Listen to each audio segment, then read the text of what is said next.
सिंधुदुर्गात अवकाळी पावसाची हजेरी लागली। नुकसानीची प्रशासनाकडून पाहणी करण्यात आली। सिंधुदुर्ग जिल्ह्याला अवकाळी पाऊस आणि वादळी वाऱ्याचा मोठा तडाखा बसलाय। कणकवली तालुक्यातील खारेपाटण गावाला काल संध्याकाळी झालेल्या अवकाळी पाऊस आणि वादळामुळे झाडं घरांवर कोसळून मोठं नुकसान झाल्याचं पाहायला मिळतंय।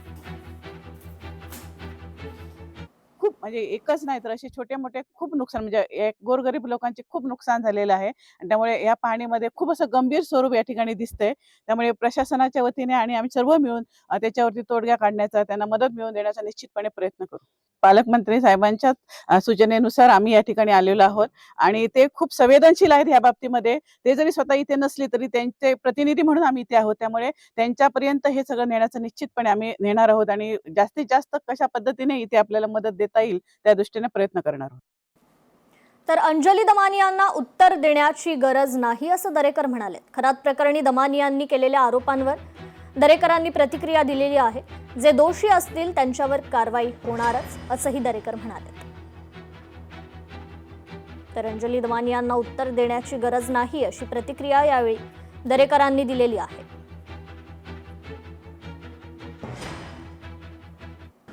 नाही, मला वाटतं अंजली दमानिया काय म्हणतात त्याच्यावर आम्ही लगेच प्रत्येक गोष्टीचं उत्तर दिलं पाहिजे असं काही नाही आहे। त्या अनुषंगाने ज्यांच्या चौकशीची आवश्यकता आहे त्या अंजली दमानिया म्हटल्या तरी होणार आहे, नाही म्हटल्या तरी होणार आहे। त्याच्यामुळे असं कुणाच्या म्हणण्यानं कुणाची नावं सांगितली तर त्या ठिकाणी चौकशी झालीच पाहिजे असं काय मानायचं कारण नाही। त्या यंत्रणेला जे योग्य वाटतं त्या दिशेनं आणि त्या लोकांची ती चौकशी करते। उदगीर शहरात अवैध प्रवासी वाहतूक सुरू आहे। आसन क्षमतेपेक्षा जास्त प्रवासी घेऊन हा जीवघेणा प्रवास केला जातोय। लातूर जिल्ह्यातल्या उदगीर शहरासह तालुक्यात अवैध प्रवासी वाहतूक दिवसेंदिवस वाढत असल्याचं पाहायला मिळतंय। प्रवाशांचा जीव धोक्यात आणणारी ही वाहतूक सर्रासपणे सुरू आहे।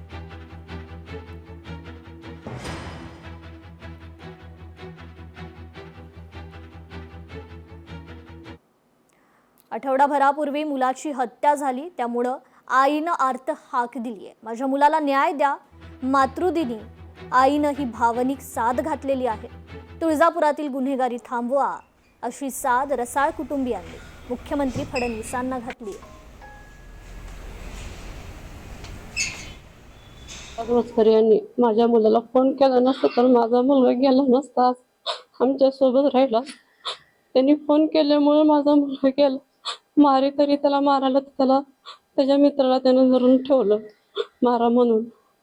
मी एवढी विनंती करते माझ्या मुलाला न्याय मिळवून द्या, फाशीची शिक्षा झाली पाहिजे एवढं मी विनंती करते। माझ्या मुलाला न्याय मिळवण्यासाठी या पोलिसांनी चांगलं सहकार्य केलेलं आहे। मुख्य आरोपी अटकेत आहे। ज्या भाईजी उर्फ प्रसाद रोजकरी यांनी फोन करून कॉल करून बोलवलं होतं त्याला अजून अद्याप अटक झालेली नाही। आज 8 दिवस झालेले आहेत, तरी सदरील माननीय मुख्यमंत्री गृहमंत्र्यांनी लक्ष घालून मुख्य आरोपी व त्याच्या साथीदार यांना अटक करावी। लोकशाही मराठी ऐका, पहा, जागरूक रहा।